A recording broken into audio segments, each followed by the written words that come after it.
Guidance T V Islamic ദാവ YouTube channel. Guidance T V, light for life.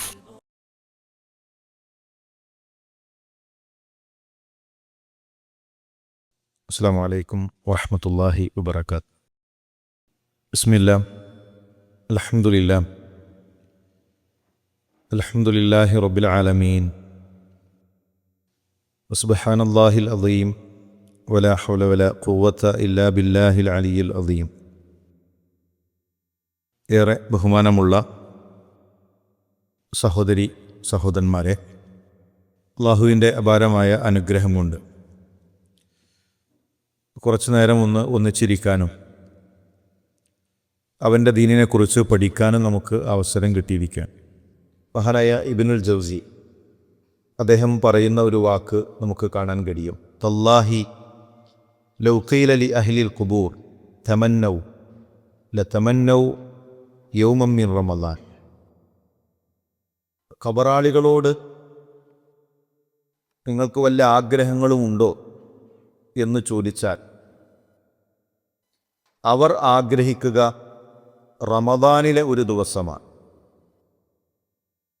ഖബറാളികളോട് നിങ്ങൾക്കിനി വല്ല ആഗ്രഹവുമുണ്ടോ, വല്ല കൊതിയുമുണ്ടോ എന്ന് ചോദിച്ചു കഴിഞ്ഞാൽ റമദാനിൽ ഒരു ദിവസം കൂടെ കിട്ടിയിരുന്നെങ്കിൽ, റമദാനിലെ ഒരു ദിവസം കൂടെ ലഭിച്ചിരുന്നെങ്കിൽ എന്നതായിരിക്കും അവർ ആഗ്രഹിക്കുക എന്ന്. അദ്ദേഹം റമദാനിലെ ഒരു ദിവസത്തിൻ്റെ വില, റമദാനിൻ്റെ അതിൻ്റെ മഹത്വം നമ്മളെ ഓർമ്മപ്പെടുത്തിയതാണ്. യഥാർത്ഥത്തിൽ നമ്മളൊക്കെ വിചാരിക്കുന്നതിനും അപ്പുറത്തുള്ള വലിയ നന്മകൾ നേടാനുള്ള അവസരമാണ് റമദാൻ എന്നുള്ളത്. ഒരു മുക്കുവൻ അന്ന് പിടിച്ച മത്സ്യങ്ങളുമായി അയാളുടെ ഭാര്യയുടെ അരികിലേക്കെത്തി. ഭാര്യ ആ മീൻ മുറിക്കുന്നതിനിടയിൽ വെള്ളത്തിലൊരു തിളക്കം കാണുകയാണ്. ഒന്നുകൂടെ നന്നായി കഴുകി നോക്കിയപ്പോൾ അതൊരു കല്ലാണ്. ആ കല്ല് ആ മുക്കുവനെ അവർ കാണിച്ചു. രണ്ടുപേരും വലിയ സന്തോഷത്തിലാണ്.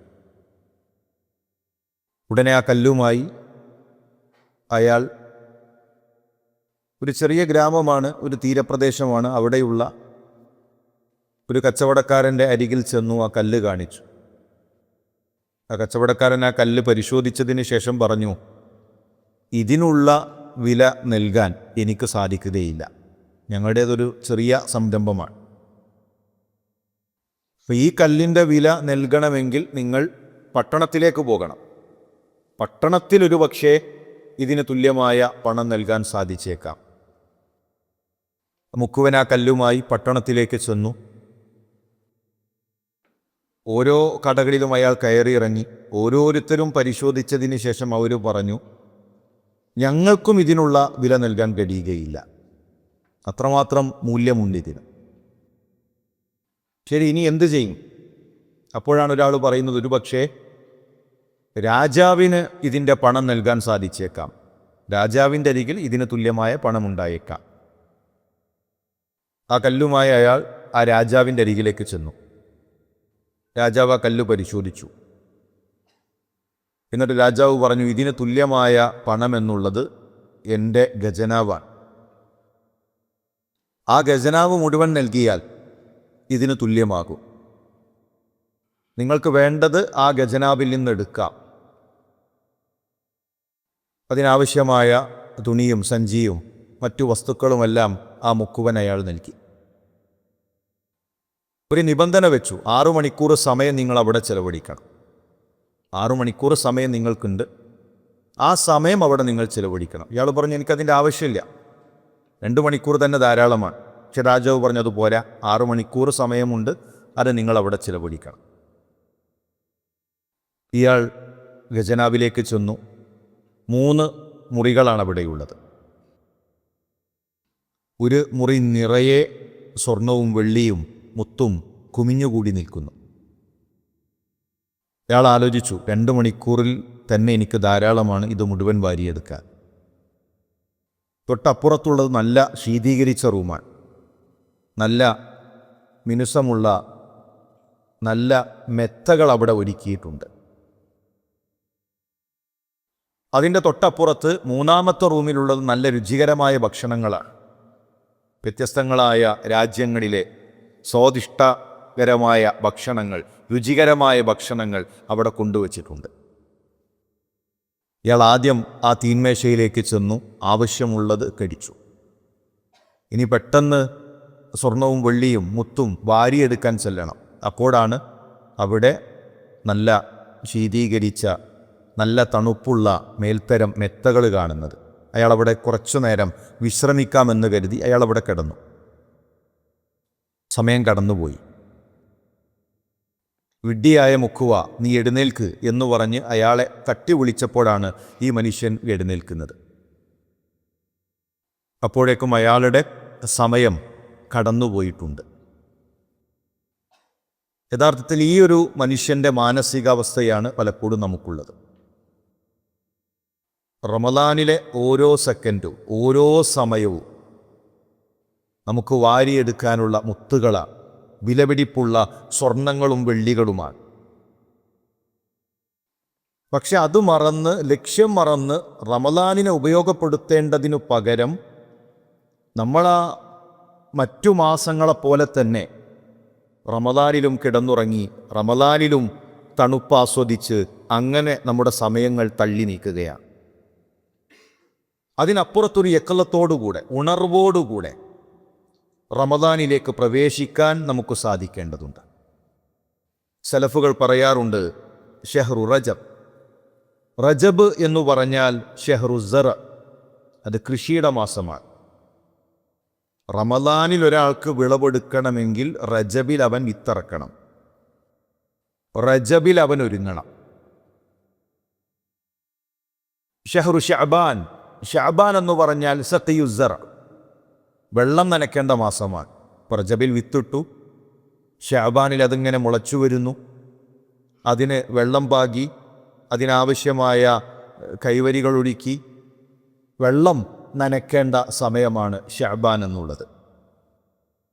റമദാൻ എന്ന് പറഞ്ഞാൽ അവിടെയാണ് വിളവെടുപ്പുള്ളത്. റജബിൽ വിത്തിടാതെ, ഷഅബാനിൽ വെള്ളം നനയ്ക്കാതെ, ഷഅബാനിൽ ആ കൃഷിയെ നശിപ്പിക്കുന്ന കളകൾ പറിച്ചു കളയാതെ റമദാനിലേക്ക് ചെന്നു കഴിഞ്ഞാൽ നമ്മൾ നഷ്ടക്കാരായിരിക്കും. അതുകൊണ്ടാണ് പ്രവാചകൻ സല്ലല്ലാഹു അലൈഹി വസല്ലം തങ്ങൾ ഏറ്റവും അധികം സുന്നത്തു നോമ്പ് അനുഷ്ഠിച്ചിരുന്നത് ഷഅബാനിലാണ്. സലഫുകൾ ഷഅബാനെ പറയാറുള്ളത് ഷെഹറുൽ ഖുർആ, ഖുർആൻ പാരായണം ചെയ്യുന്നവരുടെ മാസമെന്നാണ്. റമദാനിന് മുമ്പേ സലഫുകളുടെ വീടുകളിൽ ഖുർആൻ തുറന്നിരിക്കുന്നു, ഖുർആനിലേക്ക് അവരെത്തുന്നു, ഖുർആൻ അവർ പഠിക്കുന്നു, ഖുർആൻ അവർ പാരായണം ചെയ്യുന്നു. മഹാനായ അംറു ബിൻ ഖൈസ് ഇദാ ദഖല ശഅബാൻ അഗ്ലഖ ഹാനൂത വതഫറഗ ലിഖിറാഅത്തിൽ ഖുർആൻ. അംറു ബിൻ ഖൈസ് ശഅബാൻ എത്തിക്കഴിഞ്ഞാൽ അദ്ദേഹത്തിൻ്റെ കടകളടക്കും, ഖുർആൻ തുറന്നു വെക്കും, എന്നിട്ട് പരിശുദ്ധ ഖുർആനിൻ്റെ പാരായണത്തിന് അദ്ദേഹം ഒടുങ്ങിയിരിക്കും.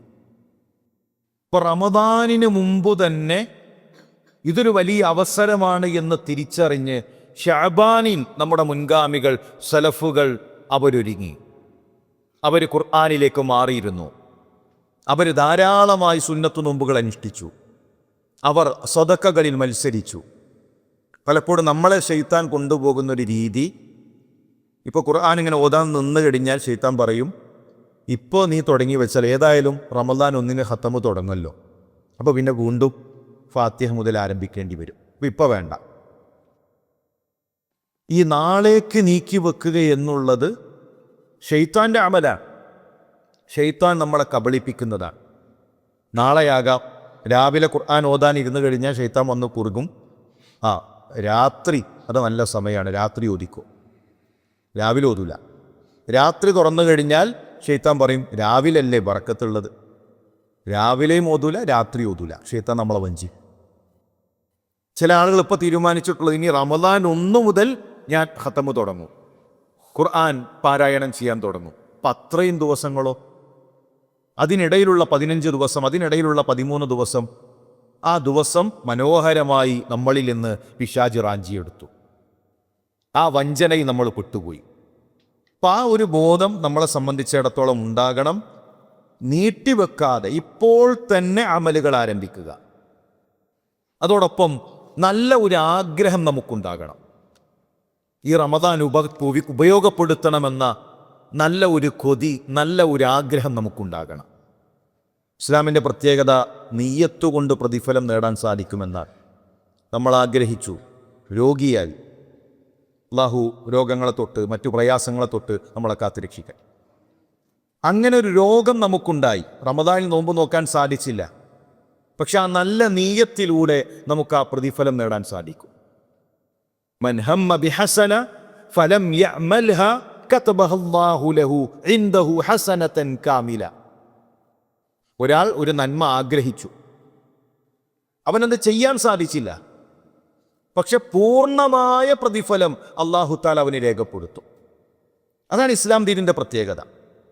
നമ്മളൊരു നന്മ ആഗ്രഹിച്ചു, അവസാനത്തെ 10 പള്ളിയിൽ ഇത്തിഖാഫിരിക്കാൻ, പരിശുദ്ധ റമദാനിൽ ധാരാളമായി ഖുർആൻ ഓതാൻ, നോമ്പ് നോൽക്കാൻ, ഇബാദത്തുകളിൽ മത്സരിക്കാൻ നമ്മൾ ആഗ്രഹിച്ചു. രോഗിയായി, മറ്റു പ്രയാസങ്ങളുണ്ടായി. പക്ഷേ ആ നിഷ്കളങ്കമായ ആഗ്രഹത്തിന് അള്ളാഹുവിൻ്റെ അരികിൽ വലിയ പ്രതിഫലമുണ്ട്. അമലു ചെയ്യാതെ പ്രവർത്തിക്കാതെ ആ മുഴുവൻ അമലിൻ്റെയും പ്രതിഫലം നമുക്ക് നേടിയെടുക്കാൻ സാധിക്കും. സലഫുകൾ റമദാനിൽ പകലിൽ അവർക്ക് നോമ്പായിരുന്നു, രാത്രി അവർക്ക് അള്ളാഹുവിൻ്റെ മുന്നിൽ എഴുന്നേറ്റുകൊണ്ടുള്ള നമസ്കാരമായിരുന്നു. അതിനിടയിൽ അവർക്ക് പരിചിതമായ ഒരു അമൽ എന്നുള്ളത് ഖുർആനിൻ്റെ പാരായണമായിരുന്നു. ഇതാണ് സലഫുകളുടെ റമദാൻ. പകലിൽ നോമ്പാണ്, രാത്രി നമസ്കാരമാണ്, അതിനിടയിൽ അവർക്ക് ഖുർആനിൻ്റെ പാരായണമാണ്. മഹാനായ ഇമാം മാലിക് റഹ്മഹുല്ല റമദാൻ എത്തിക്കഴിഞ്ഞാൽ അദ്ദേഹത്തിൻ്റെ മറ്റു വിജ്ഞാന സദസ്സുകൾ നിർത്തിവെക്കും. ലോകത്തിൻ്റെ വ്യത്യസ്ത ഭാഗങ്ങളിൽ നിന്ന് ഇമാം മാലിക്കിൻ്റെ അരികിലേക്ക് ഫത്വ ചോദിക്കാൻ, ദീനു പഠിക്കാൻ വന്ന ആളുകളുണ്ട്. പക്ഷെ റമദാൻ എത്തിക്കഴിഞ്ഞാൽ അത് ഖുർആനിൻ്റെ മാസമാണ്. ആളുകൾ പറയാറുണ്ട്, ഞങ്ങൾ ഇമാം മാലിക്കിനെ റമദാനിൽ പള്ളിയിൽ കാണും, അദ്ദേഹത്തിൻ്റെ മുന്നിൽ ഖുർആൻ തുറന്നിരിക്കുന്നുണ്ടാകും. പള്ളിയിലല്ലെങ്കിൽ അദ്ദേഹം വീട്ടിലുണ്ടാകും, വീട്ടിലാണെങ്കിലും അദ്ദേഹത്തിൻ്റെ മുന്നിൽ ഖുർആൻ തുറന്നിരിക്കുന്നുണ്ടാകും. അതല്ലാത്തൊരു കാഴ്ച റമദാനിൽ ഇമാം മാലിക്കിനെ ഞങ്ങൾ കാണാറുണ്ടായിരുന്നില്ല. റമദാനിൽ അവർ ഖുർആനിൽ ജീവിക്കുകയായിരുന്നു. മഹാനായ സുഫിയാൻ സൗരി ഇദാ ദഖല റമദാൻ തറക ജമീഅൽ ഇബാദാത്ത്, മറ്റു അമലുകൾ, മറ്റു സൽക്കർമ്മങ്ങൾ അതിൽ നിന്നു മാറി വഅഖബല അലാ ഖിറാഅത്തിൽ ഖുർആൻ, ഖുർആനിൻ്റെ പാരായണത്തിലേക്ക് അവർ മാറിയിരിക്കും. സലഫുകൾ റമദാനിൽ ഓതിത്തീർത്ത ഖത്മ നമ്മൾ കേട്ടുകഴിഞ്ഞാൽ നമ്മൾ അത്ഭുതപ്പെടും, എങ്ങനെ അവർ ഓതിത്തീർത്തു. ഇമാം ഷാഫി റഹ്മത്തുള്ളയുടെ ചരിത്രത്തിൽ 60-ലധികം തവണ ഖുർആൻ പാരായണം ചെയ്തു തീർത്തു എന്ന് ചരിത്രത്തിൽ നമുക്ക് വായിക്കാൻ കഴിയും. റമദാനിൽ ഇമാം ബുഖാരിയുടേത് ഓരോ ദിവസത്തിലും ഒരു തവണ ഖുർആൻ ഓതി തീർത്തു. അവസാനത്തെ 10 എത്തിയാൽ ഒരു ദിവസത്തിൽ 2 തവണ പാരായണം ചെയ്തു എന്നെല്ലാം നമുക്ക് വായിക്കാൻ കഴിയും. 7-ാമത്തെ വയസ്സിൽ ഹിഫ്ളാക്കിയ, അത്ര ചെറിയ പ്രായത്തിൽ ഖുർആനുമായി ബന്ധമുണ്ടാക്കിയവരാണ് അവർ. സമയത്തിൽ ബറക്കത്തും ഉണ്ടായിരുന്നു. പക്ഷെ നമ്മൾ ആലോചിക്കേണ്ടത്, നമ്മൾ ജീവിതകാലം മുഴുവൻ ഓതിയ പാരായണം എടുത്തു നോക്കിയാൽ സലഫുകളുടെ റമദാനിലെ ഒരു റമദാനിലേക്ക് പോലും പലപ്പോഴും എത്തുന്നില്ല. നമ്മുടെ ജീവിതകാലത്തിലെ മുഴുവൻ ഖിറാഅത്ത് എടുത്തു നോക്കിയാലും നമ്മുടെ മുൻഗാമികൾ സലഫുകൾ അവരുടെ ഒരു റമദാനിലെ ഖുർആൻ പാരായണത്തിൻ്റെ തൂക്കം പോലും നമ്മുടെ അമലുകളില്ല. ആ ഒരു തിരിച്ചറിവ് നമുക്കുണ്ടാകണം. ധാരാളമായി നമ്മുടെ മുൻഗാമികൾ ഖുർആൻ പരിശുദ്ധ റമദാനിൽ ഓതുമായിരുന്നു. നമ്മുടെ ദുനിയാവിൻ്റെ തിരക്കുകൾക്ക് കുറച്ച് നമ്മളൊന്ന് പരിധി വെക്കണം. ദുനിയാവിൻ്റെ റിസ്കിന് വേണ്ടിയുള്ള ഓട്ടം അത് നമുക്ക് എങ്ങനെ കഴിയുമോ, നമ്മുടെ ജോലിക്കിടയിൽ എങ്ങനെ നമുക്ക് സാധിക്കുന്നുവോ അതൊന്ന് ക്രമീകരിച്ചുകൊണ്ട് ഖുർആൻ പാരായണത്തിന് നമ്മൾ സമയം കണ്ടെത്തണം. സലഫുകൾ അവരുടെ സമയങ്ങളെ 3ആയി ഭാഗിക്കുമായിരുന്നു. 1 അവരുടെ സ്വന്തം കാര്യങ്ങൾക്കാണ്, 2 അവരുടെ കുടുംബത്തിനാണ്, 3 അവരുടെ ദീനിൻ്റെ വിഷയത്തിനാണ്. എന്തെങ്കിലും അത്യാവശ്യങ്ങൾ വന്നു കഴിഞ്ഞാൽ സ്വന്തത്തോട് അവർ കടം ചോദിക്കും. സ്വന്തം കാര്യങ്ങൾക്ക് മാറ്റിവെച്ച സമയത്തോട് അവർ കടം ചോദിക്കും. അത് തികയാതെ വന്നാൽ അവർ കുടുംബത്തോട് കടം ചോദിക്കും. ജീവിതത്തിൻ്റെ ഒരു ഘട്ടത്തിലും അവർ അവരുടെ പരലോകത്തിനു മാറ്റിവെച്ച സമയത്തിലേക്ക് ഒരു മിസ്കീനിനെ പോലെ കൈകൾ നീട്ടിയിട്ടില്ല. അവരുടെ ആഖിറത്തിനു മാറ്റിവെച്ച, അവരുടെ ഖുർആൻ പാരായണത്തിനു മാറ്റിവെച്ച, അവരുടെ രാത്രി നമസ്കാരത്തിന് മാറ്റിവെച്ച സമയങ്ങളിലേക്ക് ഒരു മിസ്കീനിനെ പോലെ നമ്മുടെ മുൻഗാമികൾ കൈകൾ നീട്ടിയിട്ടില്ല. നമ്മൾ ആദ്യം മാറ്റിവെക്കുന്നത് നമ്മുടെ ആഖിറത്തിന്റെ വിഷയങ്ങളാണ്. അതുകൊണ്ട് വളരെ ഗൗരവത്തോടുകൂടെ റമദാനിലെ നമ്മുടെ ഇബാദത്തുകൾക്ക് നമ്മളൊരു സമയം ക്രമീകരിക്കണം. സുലൈമാൻ റുഹൈലി അദ്ദേഹത്തിൻ്റെ ഒരു പ്രസംഗത്തിൽ ഒരു അനുഭവം പറയുന്നുണ്ട്. ഒരു മനുഷ്യൻ, അദ്ദേഹം കിണറ്റിലേക്ക് വീണു. ആളുകൾ അദ്ദേഹത്തെ രക്ഷപ്പെടുത്തി. കരയിലേക്ക് വന്നതിന് ശേഷം ഒരാൾ ചോദിച്ചു, എങ്ങനെയാണ് നിങ്ങൾ വീണത്? അപ്പം അദ്ദേഹം അത് കാണിച്ചു കൊടുക്കുന്നതിനിടയിൽ അതിനിടയിൽ ഒരാൾ ഒരു ഗ്ലാസ് പാല് കൊടുത്തു. അത് ആ മനുഷ്യൻ കുടിച്ചു. ഇത് പറയുന്നതിനിടയിൽ കാല് തെറ്റി വീണ്ടും താഴെ വീണു. അദ്ദേഹം മരണപ്പെട്ടു. എന്നിട്ട് ശേഖ് ചോദിച്ചൊരു ചോദ്യം, ആദ്യം ആ കിണറ്റിലേക്ക് വീണ മനുഷ്യനെ വീണ്ടും കരയിലേക്ക് കൊണ്ടുവന്നത് എന്തിനാണ്? ആ മനുഷ്യൻ്റെ റിസ്കിൽ ഒരു ഗ്ലാസ് പാല് കൂടെ അള്ള കണക്കാക്കിയിട്ടുണ്ട്. ആ മനുഷ്യൻ്റെ ഉപജീവനത്തിൽ അള്ള കണക്കാക്കിയ ഒരു ഗ്ലാസ് പാല് കൂടെ ഉണ്ട്. അത് കുടിച്ചിട്ടേ ആ മനുഷ്യൻ പോകുള്ളൂ. നമ്മുടെ ഉപജീവനം അള്ളാഹു കണക്കാക്കിയിട്ടുണ്ട്. നമ്മുടെ റിസ്ക് അള്ളാഹു കണക്കാക്കിയിട്ടുണ്ട്. അവസാനത്തെ ഉരുളയും അത് കടിച്ചുകൊണ്ടാണ് നമ്മൾ ഈ ദുനിയാവിൽ നിന്ന് പോവുക. അത് ആലോചിച്ച് ബേജാറായി പ്രയാസപ്പെട്ട് മുഴുവൻ സമയം ദുനിയാവിൻ്റെ പിന്നാലെ ഓടി ഖുർആൻ പാരായണവും ഇല്ല, രാത്രി നമസ്കാരവുമില്ല, അവസാനത്തെ പത്തുമില്ല. അങ്ങനെ നഷ്ടങ്ങളുടെ റമദാനുകളുടെ കഥകളാകരുത് നമുക്ക് പറയാനുണ്ടാകേണ്ടത്. മറിച്ച് ബോധപൂർവം നമ്മുടെ സമയം അത് ക്രമീകരിക്കാൻ നമ്മൾ പരിശ്രമിക്കണം. മറ്റൊന്ന്, റമദാനിന് മുമ്പ് നമ്മുടെ മനസ്സ് നമ്മളൊന്ന് ശുദ്ധീകരിക്കണം.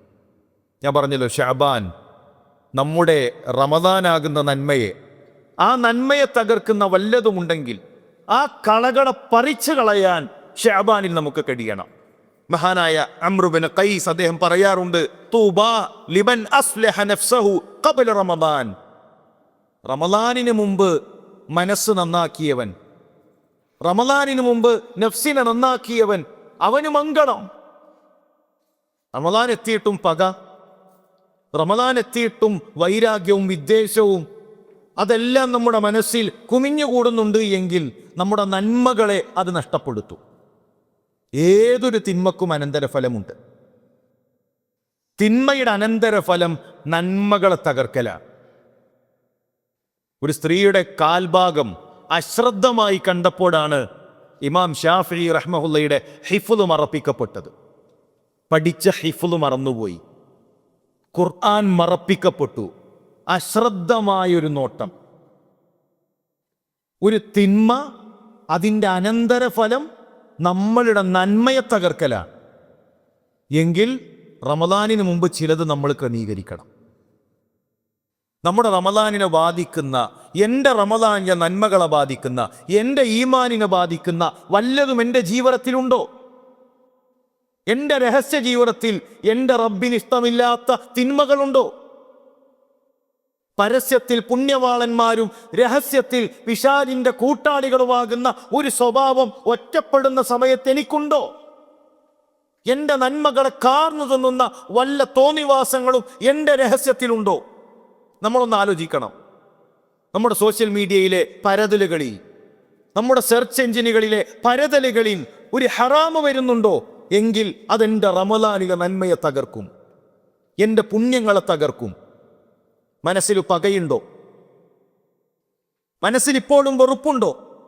കണ്ടാൽ ഒന്ന് പുഞ്ചിരിക്കാൻ, ഒന്ന് കൈപിടിക്കാൻ, ഒന്ന് പരസ്പരം ഒന്ന് ചേർന്നിരിക്കാൻ കഴിയാത്ത അകൽച്ചകളുണ്ടെങ്കിൽ അതിൽ നിന്നൊന്നു മാറി നമ്മുടെ മനസ്സിനെ ഒന്ന് ശുദ്ധീകരിക്കാൻ നമുക്ക് സാധിക്കണം. അതുപോലെ തന്നെ നമ്മുടെ മൊബൈൽ ഒന്ന് ക്രമീകരിക്കാൻ. ഇസ്ലാമിൻ്റെ ഒരു സൗന്ദര്യം എന്നുള്ളത് അവൻ ആവശ്യമില്ലാത്തതിൽ ഉണ്ടാവുകയില്ല എന്നതാണ്. നമ്മൾ എല്ലാ ഗ്രൂപ്പിലും ഒരു മുസ്ലിം ഉണ്ടാകണമെന്നില്ല. ദുനിയാവിലുള്ള സകല വാട്സപ്പ് ഗ്രൂപ്പിലും നമ്മളുടെ പങ്കാളിത്തം ഉണ്ടാകണമെന്നില്ല. പലജാതി വാട്സപ്പ് ഗ്രൂപ്പുകളാണ്. ഭക്ഷണം കഴിക്കുന്നത് പോസ്റ്റ് ചെയ്യാനായിട്ടൊരു വാട്സപ്പ് ഗ്രൂപ്പ്, എന്നിട്ട് പല ഭാഗത്തു നിന്നുള്ള ആളുകൾ വന്ന് അവർ കഴിക്കുന്ന എല്ലാ ഫോട്ടോ അതിങ്ങനെ ഷെയർ ചെയ്യുക, അത് കാണുക. എല്ലാ വീഡിയോയും നമ്മൾ കാണണമെന്നില്ല. നമ്മൾ ചെയ്യുന്ന ഒരു പ്രവർത്തനത്തിന് ഒന്നുകിൽ ദുനിയാവിലൊരു ഹൈറുണ്ടാകണം, ദുനിയാവിലൊരു നേട്ടം ഉണ്ടാകണം, അല്ലെങ്കിൽ ആഖിറത്തിലൊരു നേട്ടം ഉണ്ടാകണം. ദുനിയാവിലും ആഖിറത്തിലും ഒരു ഉപകാരവും ഇല്ലാത്ത വെറും പ്രവർത്തനങ്ങളുടെ പിറകെ നമ്മൾ പോകരുത്. പ്രത്യേകിച്ച് റമദാനിൽ ഒരു ആവശ്യമില്ലാത്ത കുറേ ഗ്രൂപ്പ്, ഒരു ആവശ്യമില്ലാത്ത കുറേ ബന്ധങ്ങൾ, അത്തരം ബന്ധങ്ങളും അത്തരം കാര്യങ്ങളും നമ്മുടെ റമദാനിലെ വിലപ്പെട്ട സമയങ്ങളാണ് നഷ്ടപ്പെടുത്തുന്നത് എന്ന തിരിച്ചറിവുണ്ടാകണം. മറ്റൊന്ന്, ഫർദിലൂടെയാണ് നമുക്ക് അള്ളാഹുവിലേക്ക് അടുക്കാൻ ഏറ്റവും നന്നായി കഴിയുക. ഫർദിലൂടെ അള്ളാഹുവിലേക്ക് അടുക്കുന്നത് പോലെ മറ്റു അമലുകളിലൂടെ സാധിക്കുകയില്ല. പലപ്പോഴും ആളുകൾ സുന്നത്തിന് പ്രാധാന്യമുണ്ട്, രാത്രി നമസ്കാരത്തിന് പ്രാധാന്യമുണ്ട്, അതിന് വലിയ പ്രതിഫലമുണ്ട്. രാത്രി എഴുന്നേറ്റുള്ള ആ നമസ്കാരം നമ്മുടെ പാപങ്ങൾ പൊറുക്കുന്നതാണ്. ഒരുപാട് ഫضലുകളുണ്ട്. പക്ഷേ ഫർദിനെ നിസാരവൽക്കരിക്കുന്നു. സുബഹി നമസ്കാരത്തിന്റെ ജമാഅത്ത് നഷ്ടപ്പെടുന്നു. നമ്മുടെ നാട്ടിലെ സിസ്റ്റം എന്ന് പറഞ്ഞാൽ രാത്രി തറാവിക്ക് പോകാൻ വേണ്ടി വാഹനം ഏൽപ്പിക്കും, എന്നിട്ട് കുടുംബസമേതം തറാവിക്ക് എത്തും. നല്ലത് തന്നെ, ഹൈറാണ്. പക്ഷേ സുബഹി ജമാഅത്ത് നഷ്ടപ്പെടുന്നു. ളുഹറിന് പള്ളിയിലില്ല, അസറിന് പള്ളിയിലില്ല. മഗ്‌രിബിന് നോമ്പ് തുറന്ന് പള്ളിയിലേക്ക് എത്തുമ്പോഴേക്കും അവിടെ ജമാഅത്ത് തുടങ്ങിയിട്ടുണ്ട്, ജമാഅത്ത് കഴിഞ്ഞിട്ടുണ്ട്. ഒരു ഈത്തപ്പഴം കഴിച്ചു വെള്ളം കഴിച്ചു പോയാൽ അവിടെ ജമാഅത്ത് കിട്ടും. രാവിലെ അത്രയും നേരം വെള്ളം ഒഴിവാക്കിയത്, ഭക്ഷണം ഒഴിവാക്കിയത്, ഇതെല്ലാം അല്ലാഹുവിൻ്റെ പ്രതിഫലത്തിനാണ്. നോമ്പ് പോലെ അല്ലാഹുവിൻ്റെ കൽപ്പനയാണ് ജമാഅത്ത് നമസ്കാരം. റസൂലുള്ളാഹിയുടെ അധ്യാപനങ്ങളാണ്, പ്രവാചകന്റെ കൽപ്പനയാണ്. അത്രയും നേരം പട്ടിണി കിടന്ന മനുഷ്യൻ പിന്നെ ഭക്ഷണം കഴിച്ച് അത് ഓവറായി ഇശാ ജമാഅത്ത് നഷ്ടപ്പെടുത്തുന്നു, രാത്രി നമസ്കാരം നഷ്ടപ്പെടുത്തുന്നു. ഇതൊന്ന് വിചാരിച്ചു കഴിഞ്ഞാൽ നമുക്ക് ക്രമീകരിക്കാൻ സാധിക്കും. കഴിച്ചിട്ട് ഓവറായിട്ട് ജമാഅത്ത് നഷ്ടപ്പെടുത്തുന്ന അവസ്ഥ. പിന്നെ ചില ആൾക്കാർ പറയും, ഇന്നിപ്പോൾ തറാവി വേണ്ട, രാത്രി എന്നിട്ട് നിസ്കരിക്കാം. നോമ്പ് തുറക്കൊക്കെ പോയി സജീവായി ഭക്ഷണം കഴിച്ച് ഇനി പിന്നെ ഇശാ ഞാനൊരു കാര്യം ചെയ്യും, രാത്രി എണീറ്റ് നിസ്കരിക്കാൻ പോകാം. അങ്ങനെ നിസ്കാരം ഉണ്ടാവില്ല. അങ്ങനെ തീരുമാനിച്ചു കഴിഞ്ഞാൽ അവർ കിടത്തങ്ങോട്ട് കിടക്കുന്നല്ലാതെ നമുക്കെന്താണ് ഒന്ന് ക്രമീകരിക്കാൻ? ഇതൊരു ഭക്ഷണത്തിൻ്റെ, ഒരു തീറ്റയുടെ മാസമല്ലല്ലോ. നമ്മുടെ ആഖിറത്തിൻ്റെ, നമ്മുടെ പരലോകത്തിന് വിഭവങ്ങൾ ഒരുക്കാനുള്ള സമയമാണ്. അതുകൊണ്ട് തന്നെ ആ വിഷയത്തിൽ പ്രത്യേകമായൊരു ശ്രദ്ധ നമുക്കുണ്ടാകണം. മറ്റൊന്ന്, നമ്മുടെ അവസാനത്തെ 10 നേരത്തെ നമ്മൾ ക്രമീകരിക്കുക. റസൂലുള്ളാഹി സ്വല്ലല്ലാഹു അലൈഹി വസല്ലം തങ്ങളുടെ റമദാനുകൾ മുഴുവൻ പരിശോധിച്ചാൽ അവസാനത്തെ 10 പള്ളിയിലാണ്, കുടുംബസമേതം. രാത്രികളെ പകലുകളാക്കി അടിച്ചു വീശുന്ന കാറ്റിനെ പോലെ ഔദാര്യവാനായി പ്രവാചകൻ സല്ലല്ലാഹു അലൈഹി വസല്ലം തങ്ങൾ പള്ളികളിലായിരുന്നു. പള്ളിയിലും കഥ പറഞ്ഞ് എല്ലാവരും കൂടെ കൂടിയിരുന്ന് സൊറ പറഞ്ഞ് മറ്റുവനെ പറ്റി എഴുപത്തുവൻ, അതല്ലല്ലോ. ഓരോരുത്തരും ഒറ്റക്കായിരുന്നു. ഓരോരുത്തരും അവരവരുടെ ആഖിറത്തിന്റെ വിഷയത്തിൽ ഒറ്റക്കായിരുന്നു. നമുക്കങ്ങനെ ഒറ്റക്കിരിക്കാനുള്ള കുറച്ച് സമയങ്ങളുണ്ടാകും. ദുനിയാവിൽ വിചാരണ ചെയ്യുമ്പോഴാണ് ആഖിറത്തിലെ വിചാരണ എളുപ്പമാവുക. ഇവിടെ നമ്മൾ വിചാരണ ചെയ്യണം. ഇവിടെ നമ്മളത് ചിന്തിക്കുന്നേയില്ല. അള്ളാഹുവിൻ്റെ വിചാരണ മഹ്ശറിൽ നരകത്തെ മുന്നിൽ കൊണ്ടുവന്ന് ആ കത്തിയാളുന്ന നരകത്തിന്റെ മുന്നിൽ വിചാരണക്ക് നിൽക്കുന്നൊരു ദിവസത്തെ നമുക്ക് ചിന്തിക്കാൻ കഴിയുന്നില്ല. ആ വിചാരണയെക്കുറിച്ച് ചിന്തിക്കുമ്പോഴാണ്, നമ്മളൊന്ന് വിചാരണ ചെയ്യുമ്പോഴാണ് നമ്മുടെ വിചാരണ എളുപ്പമാവുക. സഹാബികളുടെ ചരിത്രത്തിൽ കാണാം, ഒറ്റയ്ക്കിരിക്കാൻ നമ്മളിങ്ങനെ ആലോചിച്ചിരിക്കുമല്ലോ അല്ലേ. ചിലപ്പോൾ ആരെങ്കിലൊക്കെ തട്ടിയിട്ട് ചോദിക്കല്ലടാ എവിടെ എത്തി, എന്താണ് ആലോചിക്കുന്നത്? ഒന്നുമില്ല, മോളെ കല്യാണമാണ്, അത് ആലോചിക്കായിരുന്നു. മക്കളെ പഠനത്തെ പറ്റി ആലോചിക്കായിരുന്നു, വീട് പണിനെ പറ്റി ആലോചിക്കായിരുന്നു. സ്വഹാബിയോട് ചോദിക്കാണ്, എവിടെ എത്തി? ഉത്തരം, സിറാത്തിലെത്തിയെന്ന്. ഞാൻ എത്തി നിൽക്കുന്നത് സിറാത്തിലാണ്. എൻ്റെ മരണത്തെക്കുറിച്ച് ഞാൻ ചിന്തിച്ചു, എൻ്റെ ഖബറിനെ കുറിച്ച് ഞാൻ ചിന്തിച്ചു. ആ ഖബറിന്റെ ഇടുക്കം കഴിഞ്ഞു, ഉയർത്തെഴുന്നേൽപ്പ് കഴിഞ്ഞു.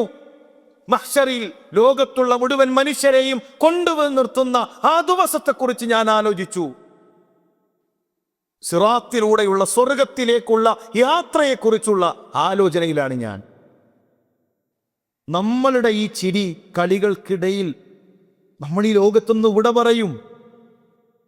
കൂട്ടുകാരുടെ കൂടെ ചിരിച്ചുകൊണ്ടിരിക്കുന്നതിനിടയിൽ, തമാശകൾ പങ്കുവെക്കുന്നതിനിടയിൽ, ഈ കളിചിരികൾക്കിടയിൽ ഈ ലോകത്ത് നിന്ന് വിട പറയും. അതിനു മുമ്പ് തസവ്വദൂ, നമുക്ക് വേണ്ട പാതയങ്ങൾ നമ്മൾ ഒരുക്കണം. നന്നായി ആ ഒരു ദിവസത്തെപ്പറ്റി നമ്മൾ ആലോചിക്കണം. ആ ദിവസത്തേക്ക് നമ്മുടെ കൈകളിൽ അമലുകളില്ല എന്ന തിരിച്ചറിവ് നമുക്കുണ്ടാകണം.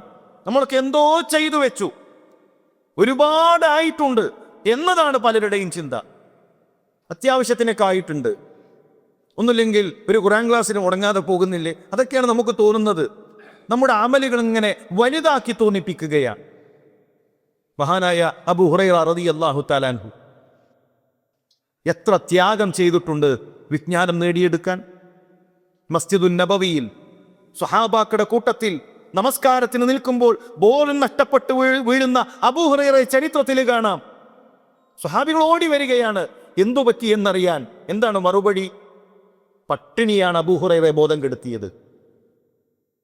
റസൂലുള്ളാഹി സ്വല്ലല്ലാഹു അലൈഹി വസല്ലം തങ്ങളുടെ ഹദീസ് പഠിക്കാൻ കൂടെ ചേർന്ന് നിന്നതിനാൽ പട്ടിണി സഹിക്കാൻ കഴിയാതെ ബോധം നഷ്ടപ്പെട്ട് താഴെ വീണ മഹാനായ സ്വഹാബി മരണാസന്നമായി കിടക്കുന്ന സമയത്ത് കരയുകയാണ്, കണ്ണ് നനയുകയാണ്.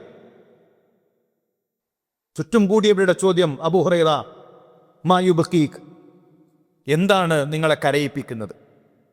എന്താണ് താങ്കൾ കരയുന്നത്? യാ അബൂ ഹുറൈറ, ഓ അബൂ ഹുറൈറ, എന്താണ് നിങ്ങളുടെ കണ്ണ് നനക്കുന്നത്? അദ്ദേഹത്തിൻ്റെ മറുപടി, ദുനിയാവല്ല അബൂ ഹുറൈറയെ കരയിപ്പിക്കുന്നത്. മരിച്ചു കഴിഞ്ഞാൽ ഭാര്യയുടെ കാര്യം, മക്കളാരും നോക്കും, കുടുംബത്തിൻ്റെ മറ്റു കാര്യങ്ങൾ, ഇതൊന്നുമല്ല. നമ്മുടെ ആശങ്കകളൊക്കെ പലപ്പോഴും അതാണ്. നമ്മളൊക്കെ സമാധാനം കണ്ടെത്തുന്നത് അങ്ങനെയാണ്. ഓ, മരിക്കുന്ന നേരത്ത് എല്ലാ മക്കളും അരികിലുണ്ടായിരുന്നു, എല്ലാ മക്കളും തൊട്ടടുത്ത് വന്നു, മോളും വന്നു, മോനും വന്നു, ഗൾഫിലുള്ള മക്കളൊക്കെ എത്തിയിട്ടാണ് മുപ്പരും മരിച്ചത്. എന്ത് കിട്ടി അതുകൊണ്ട്? മരണാസന്നമായി കിടക്കുന്ന മനുഷ്യൻ്റെ അരികിൽ ലോകത്തുള്ള മുഴുവൻ മനുഷ്യർ ഒരുമിച്ച് കൂടിയാലും ആ മനുഷ്യൻ എന്താണ്? മരണത്തെ കൺമുന്നിൽ കാണുന്ന മനുഷ്യരെ നിങ്ങൾ കണ്ടിട്ടില്ലേ? എത്ര നിസ്സഹായനായിട്ടാണ് ആ മനുഷ്യൻ നിൽക്കുന്നത്. എന്തെങ്കിലും ദുനിയാവിൽ ആ മനുഷ്യൻ കൊതിക്കുന്നുണ്ടോ? എന്തെങ്കിലും ദുനിയാവിൽ ആ മനുഷ്യന് വേണോ? സ്വന്തം മക്കളും കുടുംബവും മുഴുവൻ ഒരുമിച്ച് കൂടിയിട്ട് ആ മനുഷ്യൻ എന്ത് നേട്ടം? നമ്മളിങ്ങനെ ആശ്വസിക്കാൻ ഓരോ കാര്യം പറയുന്നു എന്നല്ലാതെ അതിലൊക്കെ എന്തെങ്കിലും അർത്ഥങ്ങളുണ്ടോ? എന്തെങ്കിലും ആ മനുഷ്യൻ അതുകൊണ്ട് നേട്ടങ്ങളുണ്ടോ? ഒന്നും കിട്ടാനില്ല. എന്തെങ്കിലും സമാധാനം ഉണ്ടോ? മരണാസന്നമാകുന്ന സമയത്ത് എല്ലാവരും അരികിലുണ്ടായിട്ട്. അമലുകൾ ഉണ്ടെങ്കിൽ, പ്രിയമുള്ളവരെ, നന്മകളുണ്ടെങ്കിൽ അതുകൊണ്ട് കാര്യമുണ്ട്. അബൂ ഹുറൈറ റളിയല്ലാഹു തന്റെ മറുപടി, വലകിന്നി അബ്കി ലിബുഅദി സഫരി വഖില്ലതി സാദി, എൻ്റെ കണ്ണ് നനയിപ്പിക്കുന്നത് ഒരു വലിയ യാത്രക്കുരുങ്ങി നിൽക്കുകയാണ് ഞാൻ. കെടിയല്ല, അവസാനിക്കല്ല. അല്ലദീ ഖലഖൽ മൗത വൽ ഹയാത്ത്, ആദ്യം മൗത്താണ്, പിന്നെയാണ് ഹയാത്ത്. തുടങ്ങാൻ പോവാണ്, അവസാനിക്കല്ല, അവസാനിക്കുന്നില്ല. ഒറ്റ ദിവസവും കഴിഞ്ഞു പോകുന്നില്ല. ഈ ദിവസങ്ങൾ തിരിച്ചു വരാനുള്ളതാണ്. കഴിഞ്ഞുപോയ ഓരോ ദിവസങ്ങളും നമുക്ക് സാക്ഷി പറയാനുള്ളതാണ്. ഇന്ന് ഈ ദിവസം ഒരുമിച്ച് കൂടിയത് നാളെ അല്ലാഹുവിൻ്റെ കോടതിയിൽ സാക്ഷി പറയും. ഈ ദിവസങ്ങളെല്ലാം തിരിച്ചു വരും. ഇതെല്ലാം അല്ലാഹുവിൻ്റെ കോടതിയിൽ സാക്ഷി പറയും. ഒരു ദിവസത്തിലേക്കുള്ള യാത്രക്ക് ഞാൻ ഒരുങ്ങി നിൽക്കുകയാണ്. പക്ഷെ സാദ് കൊണ്ടുപോകാനുള്ള പാതേയം അമലുകൾ കുറവാണല്ലോ. കൊണ്ടുപോകാൻ ഒന്നുമില്ലല്ലോ. ആരാണ് പറയുന്നത്? ആരാണ് ഈ പറയുന്നത്?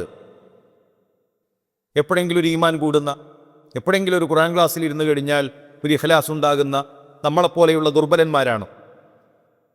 മരണാസന്നമായി കിടക്കുന്ന സമയത്ത് കവിൾത്തടം മണ്ണിൽ വെച്ച് ഇബ്നു ഉമറിൻ്റെ മടിത്തട്ടിൽ നിന്ന്, മോനെ ഉപ്പയുടെ കവിളൊന്ന് മണ്ണിൽ വെക്ക്.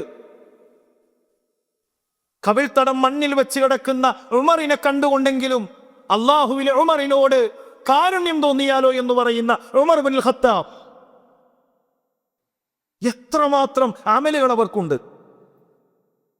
രാത്രി ജനങ്ങൾക്കിടയിലേക്ക് ഇറങ്ങി പ്രജകളുടെ കാര്യം ആലോചിച്ച്, ശരീരത്തിന്റെ നിറം മാറി, മുടി കൊടിഞ്ഞ് അവസാനത്തെ കുട്ടിയും പട്ടിണി അടക്കിയിട്ടല്ലാതെ ഉമർ നല്ലൊരു ഭക്ഷണം കഴിക്കുകയില്ല എന്ന് പ്രഖ്യാപിച്ച, അള്ളാഹുവിനെ പേടിച്ച് ജീവിച്ച ആ മനുഷ്യന്മാർ, അവരവരുടെ അമലുകൾ അവർക്ക് ചെറുതായി തോന്നുകയാണ്, ഒന്നുമില്ല എന്നവർക്ക് തോന്നുകയാണ്.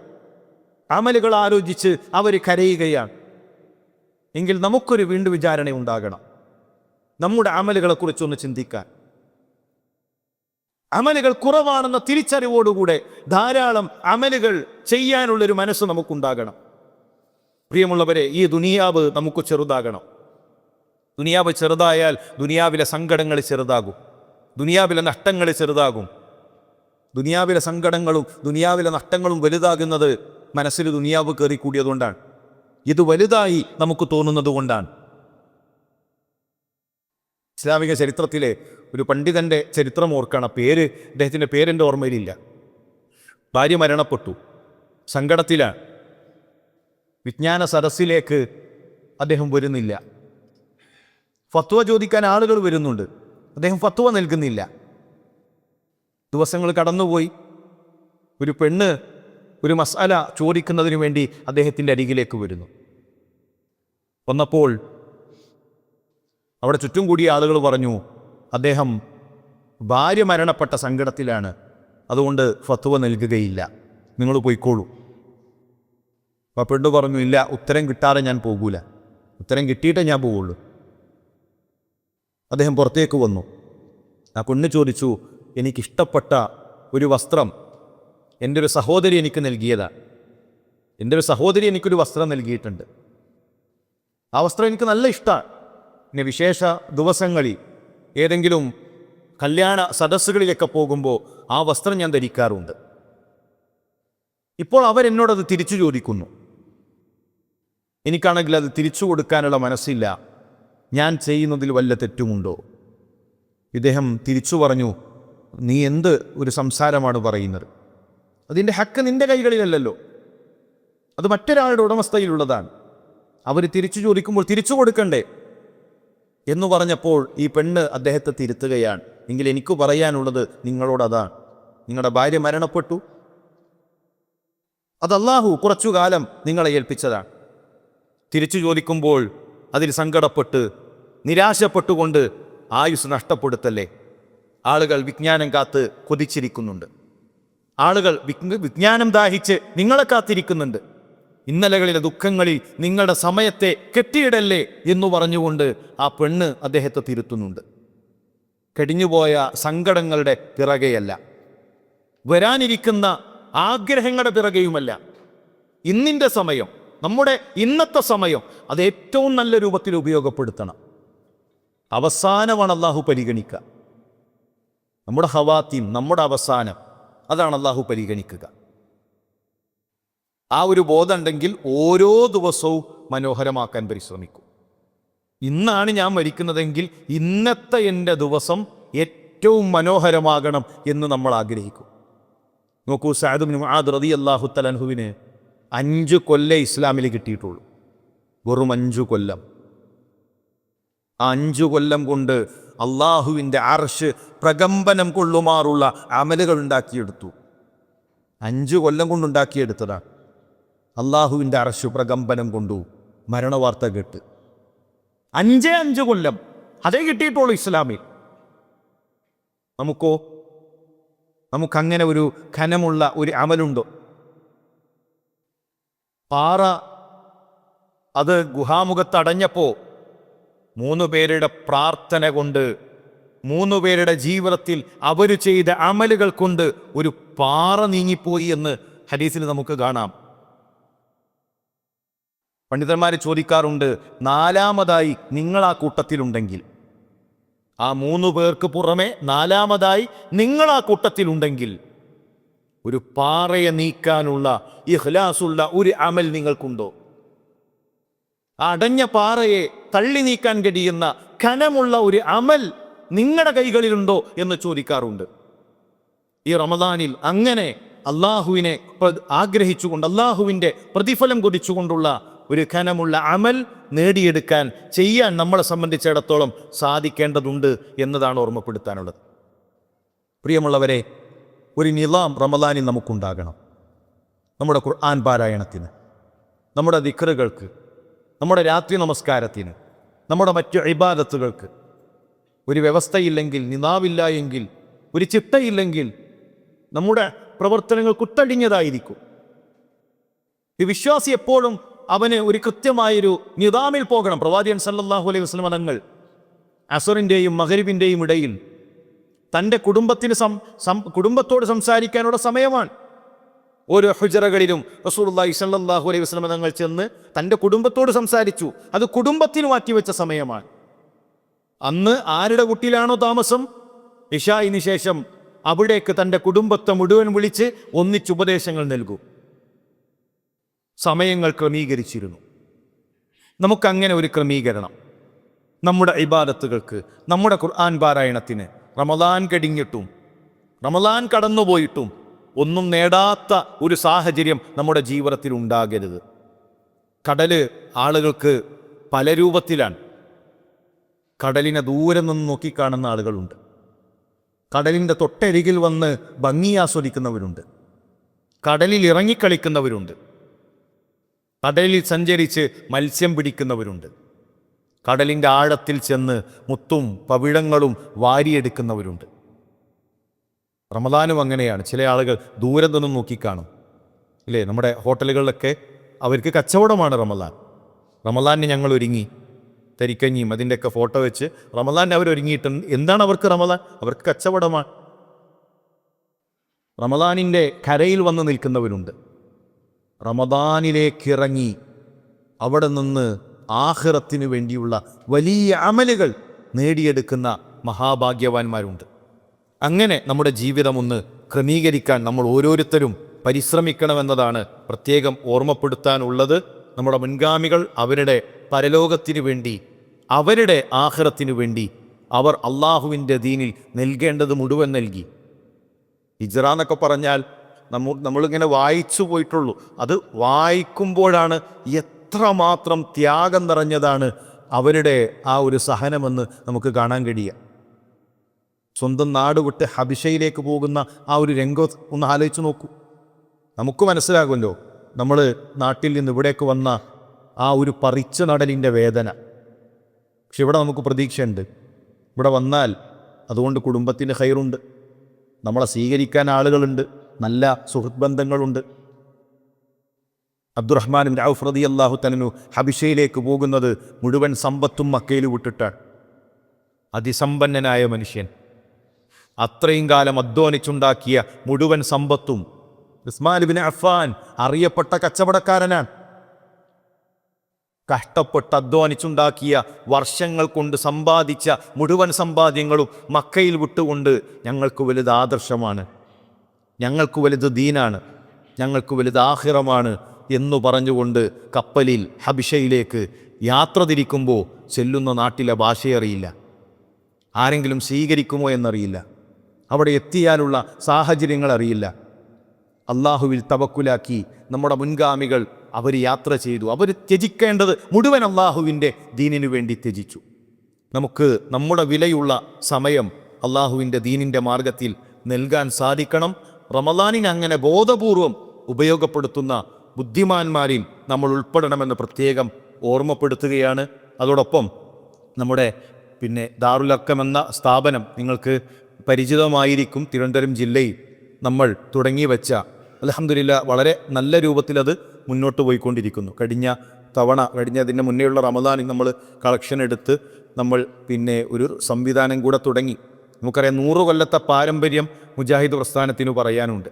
എന്നാൽ തെക്കൻ ജില്ലയിൽ നമുക്ക് ദാറുൽ അർക്കം എന്നതല്ലാത്ത മറ്റൊരു സ്ഥാപനം ഇന്ന് പറയാനില്ലാത്ത അവസ്ഥയിലാണുള്ളത്.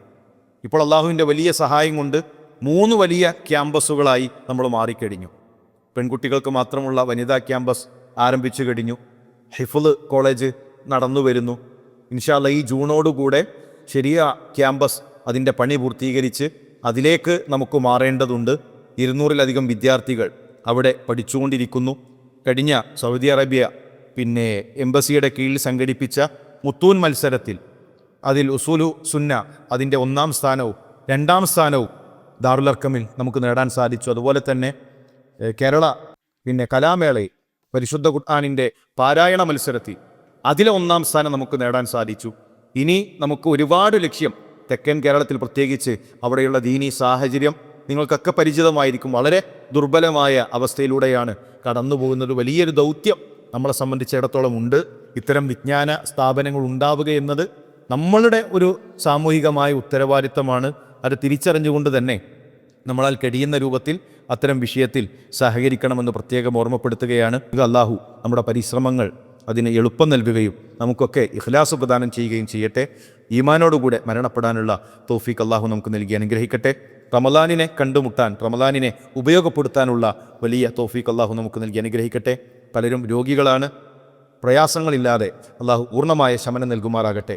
റബ്ബനാ തഖബ്ബൽ മിന്നാ ഇന്നക അൻത സമീഉൽ അലീം വതുബ് അലൈനാ ഇന്നക അൻത തവ്വാബുർ റഹീം. ആമീൻ ആമീൻ ബിറഹ്മതിക യാ അർഹമർ റഹീമീൻ. അസ്സലാമു അലൈക്കും വറഹ്മത്തുള്ളാഹി. ഗൈഡൻസ് TV ഇസ്ലാമിക് ദഅവ YouTube channel. Guidance TV, light for life.